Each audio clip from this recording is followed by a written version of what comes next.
ನಮಸ್ಕಾರ ಸ್ನೇಹಿತರೆ, ನೀವು ಚಮತ್ಕಾರಗಳಲ್ಲಿ ಪವಾಡಗಳಲ್ಲಿ ನಂಬಿಕೆ ಇಡುತ್ತೀರಾ? ಒಂದು ವೇಳೆ ಇಲ್ಲ ಅಂದ್ರೆ ಈ ವಿಡಿಯೋನ ದಯವಿಟ್ಟು ನೋಡಿ.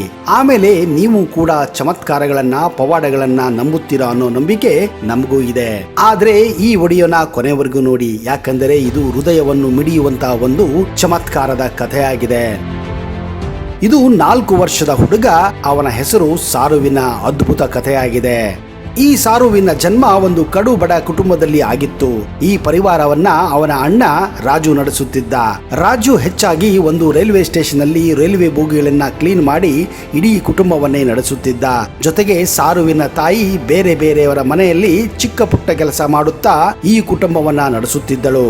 ಆದರೆ ದುರಾದೃಷ್ಟ, ಅವರ ತಂದೆ 2 ವರ್ಷಗಳ ಹಿಂದಷ್ಟೇ ತೀರಿಕೊಂಡಿದ್ದರು. ಒಂದು ದಿನ ಪರಿಸ್ಥಿತಿ ಹೀಗೆ ಬರುತ್ತದೆ ಎಂದರೆ, ಒಂದು ರಾತ್ರಿ ಸಾರುವಿನ ತಾಯಿಗೆ ರಾತ್ರಿ ಕೂಡ ಕೆಲಸಕ್ಕೆ ಹೋಗುವ ಪರಿಸ್ಥಿತಿ ಉಂಟಾಗುತ್ತದೆ. ಹಾಗೆಯೇ ಅದೇ ದಿವಸ ರಾಜುಗೂ ಕೂಡ ರೈಲ್ವೆ ಸ್ಟೇಷನ್ ನಲ್ಲಿ ನೈಟ್ ಡ್ಯೂಟಿ ಇರುತ್ತದೆ. ಇದೇ ಕಾರಣ ರಾಜು ಸಾರುವಿನ ಮಲಗಿಸಿ ತಾನು ಕೆಲಸಕ್ಕೆ ಹೋಗುತ್ತೇನೆಂದು ಹೇಳುತ್ತಾನೆ. ಆದರೆ ಆ ರಾತ್ರಿ ನಡೆದ ಘಟನೆ ಇಡೀ ಪರಿವಾರವನ್ನೇ ಛಿದ್ರಗೊಳಿಸಿತ್ತು. ಆ ರಾತ್ರಿ ಸಾರು ತಾನೊಬ್ಬನೇ ಹೇಗೆ ಮಲಗುವುದು, ತನಗೆ ಹೆದರಿಕೆ ಆಗುತ್ತಿದೆ, ಅದಕ್ಕೆ ನಾನು ಕೂಡ ನಿನ್ನ ಜೊತೆ ರೈಲ್ವೆ ಸ್ಟೇಷನ್ಗೆ ಬರುತ್ತೇನೆಂದು ಅಣ್ಣನಲ್ಲಿ ವಿನಂತಿ ಮಾಡಿಕೊಳ್ಳುತ್ತಾನೆ. ಅಣ್ಣ ಧೈರ್ಯ ತುಂಬಲು ಪ್ರಯತ್ನ ಕೂಡ ಮಾಡುತ್ತಾನೆ. ಆದರೆ ಸಾರು ಮಾತ್ರ ಒಪ್ಪುವುದಿಲ್ಲ. ಅವರೊಂದಿಗೆ ಬರುತ್ತೇನೆಂದು ಹೇಳುತ್ತಾನೆ. ಹೀಗೆ ಅಣ್ಣನೊಂದಿಗೆ ಅಂದು ಸಾರು ಸೈಕಲ್ ಹತ್ತಿ ರೈಲ್ವೆ ಸ್ಟೇಷನ್ಗೆ ಹೋಗುತ್ತಾನೆ. ಅಣ್ಣ ಇವನನ್ನ ಸ್ಟೇಷನ್ನ ಒಂದು ಬೆಂಚ್ ಮೇಲೆ ಕೂಡಿಸಿ, ನೀನು ಇಲ್ಲೇ ಕೂತಿರು, ನಾನು ಬೇಗ ಬರುತ್ತೇನೆ ಎಂದು ಹೇಳುತ್ತಾನೆ. ಆಗ ಸಾರು, ನೀನು ಬರುವಾಗ ಬಹಳಷ್ಟು ಜಿಲೇಬಿಗಳನ್ನು ತೆಗೆದುಕೊಂಡು ಬಾ, ನನಗೆ ಜಿಲೇಬಿ ಎಂದರೆ ತುಂಬಾ ಇಷ್ಟ. ಆಯಿತು ಎಂದು ಹೇಳಿ ರಾಜು ಅಣ್ಣ ಅಲ್ಲಿಂದ ತನ್ನ ಕೆಲಸಕ್ಕೆ ಹೋಗುತ್ತಾನೆ. ಅದು ಮಧ್ಯರಾತ್ರಿಯ ಸಮಯ. ಆ ಸ್ಟೇಷನ್ ನಲ್ಲಿ ಯಾರು ಕೂಡ ಇರುವುದಿಲ್ಲ. ಜೊತೆಗೆ ಅದು ಡಿಸೆಂಬರ್ ಸಮಯ ಕೂಡ, ಕೊರೆಯುವಂತಹ ಚಳಿ. ಈ ಚಳಿಯನ್ನು ತಡೆಯಲಾರದೆ ಹಾಗೂ ಸ್ವಲ್ಪ ಹೆದರಿಕೆಯಾಗಿ ಸಾರು ಅಲ್ಲೇ ಇದ್ದ ಪ್ಲಾಟ್ಫಾರ್ಮ್ ನಲ್ಲಿ ನಿಂತಿದ್ದ ಒಂದು ರೈಲಿನ ಬೋಗಿಯಲ್ಲಿ ಹೋಗಿ ಕುಳಿತುಕೊಳ್ಳುತ್ತಾನೆ. ಹೀಗೆ ಕುಳಿತುಕೊಂಡಾಗ ಅವನಿಗೆ ಜೋರಾಗಿ ನಿದ್ದೆ ಬಂದು ಅಲ್ಲಿಯೇ ಆ ರೈಲ್ವೆ ಬೋಗಿಯಲ್ಲೇ ಮಲಗಿ ಬಿಡುತ್ತಾನೆ. ಸಾರು ಬೆಳಿಗ್ಗೆ ಎದ್ದು ಕಣ್ಣು ಮುಚ್ಚಿ ತೆಗೆದಾಗ ರೈಲು ಜೋರಾಗಿ ಓಡುತ್ತಿತ್ತು. ಸೂರ್ಯನ ಕಿರಣಗಳು ಕಿಟಕಿಯಿಂದ ನೇರವಾಗಿ ಅವನ ಕಣ್ಣುಗಳನ್ನು ಕೂಡ ಕುಕ್ಕುತ್ತಿದ್ದವು. ಸ್ವಲ್ಪ ಹೊತ್ತಿನ ನಂತರ ಒಂದು ದೊಡ್ಡ ರೈಲ್ವೆ ಸ್ಟೇಷನ್ಗೆ ರೈಲು ಬಂದು ನಿಲ್ಲುತ್ತದೆ. ಅದುವೇ ಕೋಲ್ಕತ್ತಾ ಮಹಾನಗರವಾಗಿತ್ತು. ಸಾರುಗೆ ಗಾಬರಿಯಾಗುತ್ತದೆ. ಅಣ್ಣನನ್ನು ಕೂಗಿ ಕೂಗುತ್ತಾನೆ. ಆದರೆ ಅವನ ಕೂಗಿಗೆ ಅಲ್ಲಿ ಎಲ್ಲಿಯೂ ಬೆಲೆ ಇರುವುದಿಲ್ಲ. ಅಂದು ರಾತ್ರಿ ಅಲ್ಲಿಯೇ ಅವನ ಹಾಗೆಯೇ ಅನಾಥ ಮಕ್ಕಳ ಜೊತೆ ರೈಲ್ವೆ ಪ್ಲಾಟ್ಫಾರ್ಮ್ ನಲ್ಲಿ ಕಳೆಯುತ್ತಾನೆ. ಯಾರೋ ಕೊಟ್ಟ ಅಲ್ಪ ಸ್ವಲ್ಪ ತಿಂಡಿಯನ್ನು ತಿಂದು 2 ದಿನ ಕಾಲ ಕಳೆಯುತ್ತಾನೆ. ಹೀಗೆ ಯಾರೋ ಹತ್ತಿರ ಸ್ವಲ್ಪ ತಿನ್ನಲು ಕೇಳಿದಾಗ ಆ ವ್ಯಕ್ತಿ ಅವನ ಬಗ್ಗೆ ವಿಚಾರ ಮಾಡುತ್ತಾನೆ. ನೀನು ಯಾರು, ಎಲ್ಲಿಂದ ಬಂದಿದ್ದೀಯಾ, ಇಷ್ಟು ಚಿಕ್ಕವನು, ನಿನ್ನ ತಂದೆ ತಾಯಿ ಯಾರು, ಹೀಗೆ ಹಲವಾರು ಪ್ರಶ್ನೆಗಳನ್ನ ಕೇಳಿದಾಗ ಸಾರುವಿಗೆ ಗೊತ್ತಿದ್ದು 2 ವಿಷಯಗಳು. ಅದು ತನ್ನ ಹೆಸರು ಸಾರು ಅಂತ, ಹಾಗೂ ಅವನ ಊರು ಗಣೇಶ್ ತಲಾಯ್ ಎಂದು. ಚಿಕ್ಕ ಮಗುವಿಗೆ ಅವನ ಊರು ಬಿಟ್ಟರೆ ಬೇರೆ ಏನೂ ಗೊತ್ತಿರಲಿಲ್ಲ. ಹಾಗೆಯೇ ಅವನು ಆಟವಾಡುತ್ತಿದ್ದ ರೈಲ್ವೆ ಹಳಿಯ ಪಕ್ಕದಲ್ಲಿ ಒಂದು ನೀರಿನ ಕೊಳ ಹಾಗೂ ರೈಲ್ವೆ ಬ್ರಿಡ್ಜ್ ಮಾತ್ರ ಅವನಿಗೆ ನೆನಪಲ್ಲಿತ್ತು. ಈ ವಿಷಯವನ್ನ ಆ ವ್ಯಕ್ತಿಗೆ ಹೇಳುತ್ತಾನೆ. ಆದರೆ ಈ ದೇಶದಲ್ಲಿ ರೈಲ್ವೆ ಬ್ರಿಡ್ಜ್ಗಳು, ರೈಲ್ವೆ ಟ್ರ್ಯಾಕ್ಗಳು ಸಾವಿರಾರಿವೆ. ಆ ಊರು ಚಿಕ್ಕದಾಗಿದ್ದರಿಂದ ಆ ವ್ಯಕ್ತಿಗೆ ಆ ಊರಿನ ಪರಿಚಯ ಇರುವುದಿಲ್ಲ, ಹಾಗೂ ಆ ಊರು ಯಾವ ರಾಜ್ಯದಲ್ಲಿದೆ ಎಂದು ಹೇಳಲು ಕೂಡ ಸಾರುವಿಗೆ ಸಾಧ್ಯವಾಗುವುದಿಲ್ಲ. ಇದೇ ಕಾರಣ ಆ ವ್ಯಕ್ತಿ ಸಾರುವನ್ನ ಪೊಲೀಸರ ಠಾಣೆಗೆ ಕರೆದುಕೊಂಡು ಹೋಗುತ್ತಾನೆ. ಪೊಲೀಸರಿಗೆ ಕೂಡ ಅವನ ಹೇಳಿದ ರೈಲ್ವೆ ಬ್ರಿಡ್ಜ್ ಆಗಲಿ ಅವನ ಊರಾಗಲಿ ಎಲ್ಲಿದೆ ಎಂದು ಕಂಡುಹಿಡಿಯಲು ಸಾಧ್ಯವಾಗುವುದಿಲ್ಲ.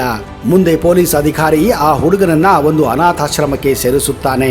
ಸ್ವಲ್ಪ ದಿನ ನಂತರ ಅನಾಥಾಶ್ರಮಕ್ಕೆ ಆಸ್ಟ್ರೇಲಿಯಾದ 2 ದಂಪತಿಗಳು ಬಂದು ಒಂದು ಗಂಡು ಮಗುವನ್ನು ಪಡೆಯಬೇಕೆಂದು ಹೇಳಿದಾಗ ಅನಾಥಾಶ್ರಮದ ವಾರ್ಡನ್ ಸಾರು ಬಗ್ಗೆ ಹೇಳುತ್ತಾಳೆ.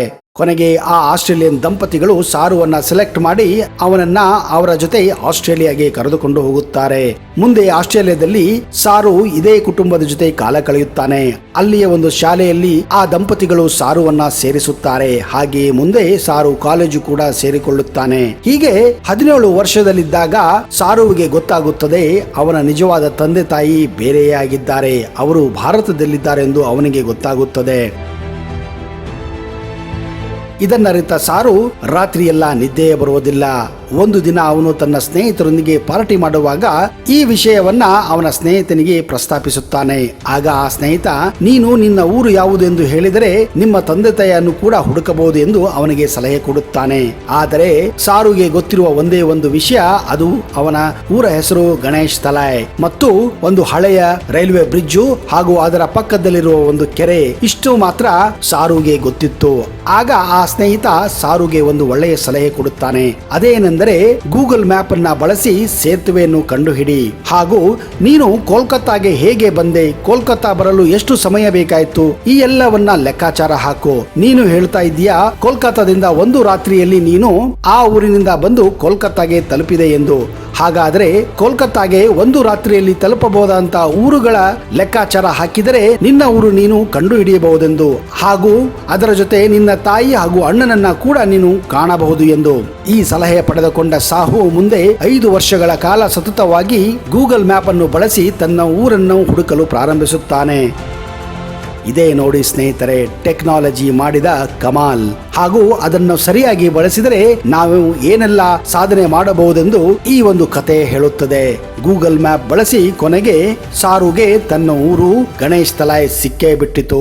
ಅಲ್ಲಿರುವ ರೈಲ್ವೆ ಬ್ರಿಡ್ಜು ಹಾಗೂ ಆ ಕೊಳ ಅವನಿಗೆ ಸಿಕ್ಕೇ ಬಿಟ್ಟಿತ್ತು. ಹೌದು, ಆ ಊರು ಮಧ್ಯಪ್ರದೇಶ ರಾಜ್ಯದ ಒಂದು ಹಳ್ಳಿ. ಕೊನೆಗೆ ಸಾರು ಆಸ್ಟ್ರೇಲಿಯಾದಿಂದ ನೇರವಾಗಿ ತನ್ನ ಊರಿಗೆ ಬರುತ್ತಾನೆ. ತನ್ನ ತಾಯಿ ಹಾಗೂ ಅಣ್ಣನಿಗಾಗಿ ಹುಡುಕುತ್ತಾನೆ. ಹೀಗೆ ಕೊನೆಗೆ ಅವನು ತನ್ನ ತಾಯಿಯನ್ನು ಭೇಟಿ ಮಾಡುತ್ತಾನೆ.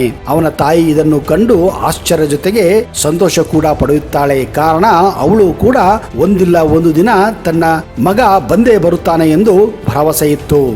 ಆದರೆ ಸಾವುಗೆ ಇನ್ನೊಂದು ದೊಡ್ಡ ಆಘಾತ ಕಾದಿತ್ತು. ಅದೇನೆಂದರೆ ಅವನ ಅಣ್ಣ ರಾಜು ಈ ಲೋಕದಲ್ಲಿ ಇರಲಿಲ್ಲ. ಕಾರಣ ಸಾರು ಕಳೆದುಕೊಂಡ ರಾತ್ರಿಯೇ ಅವನು ಕೂಡ ಸಾವನ್ನಪ್ಪಿದ್ದ. ಅದಕ್ಕೆ ಕಾರಣ ಸಾರು ಬೆಂಚಲ್ಲಿ ಇರದೇ ಇದ್ದುದನ್ನು ನೋಡಿ ಅವನು ರೈಲ್ವೆ ಸ್ಟೇಷನ್ ಅಲ್ಲಿ ಹುಡುಕುತ್ತಿರುವಾಗ ಯಾವುದೋ ಒಂದು ಅಜ್ಞಾತ ರೈಲು ಅವನಿಗೆ ಹೊಡೆದು ಅಲ್ಲೇ ಸ್ಥಳದಲ್ಲಿಯೇ ರಾಜು ಸಾವನ್ನಪ್ಪಿದ್ದ. ಸ್ನೇಹಿತರೆ, ಈಗ ಸಾರು ಆಸ್ಟ್ರೇಲಿಯಾದಲ್ಲಿ ವಾಸವಾಗಿದ್ದಾನೆ ಹಾಗೂ ಒಂದು ಕೆಲಸವನ್ನು ಮಾಡಿ ಒಳ್ಳೆಯ ಜೀವನವನ್ನು ನಡೆಸುತ್ತಿದ್ದಾನೆ. ಈಗ ಅವನು ಪ್ರತಿ ತಿಂಗಳು ತಾಯಿಗೆ ಹಣವನ್ನು ಕಳಿಸಿ ಅವಳು ಕೂಡ ಈಗ ಆರಾಮವಾಗಿದ್ದಾಳೆ.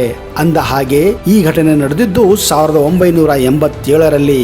ಈ ಕಥೆಯನ್ನು ಆಧಾರ ಮಾಡಿಕೊಂಡು 2016ರಲ್ಲಿ ಲಾಯನ್ ಎಂಬ ಇಂಗ್ಲಿಷ್ ಸಿನಿಮಾ ಪರದೆ ಮೇಲೆ ಬಂದಿತ್ತು. ಅಂದ ಹಾಗೆ ಸಾರು ಎಂದರೆ ಲಾಯನ್ ಎಂದರ್ಥ. ಸ್ನೇಹಿತರೆ, ಭಾರತದಲ್ಲಿ ಪ್ರತಿನಿತ್ಯ ಸಾವಿರಾರು ಮಕ್ಕಳು ಕಾಣೆಯಾಗುತ್ತಾರೆ. ಆದರೆ ಲಕ್ಷಕ್ಕೆ ಒಬ್ಬರಿಗೆ ಜೀವನದಲ್ಲಿ ಇಂಥ ಚಮತ್ಕಾರಗಳು ಪವಾಡಗಳು ನಡೆಯುತ್ತವೆ.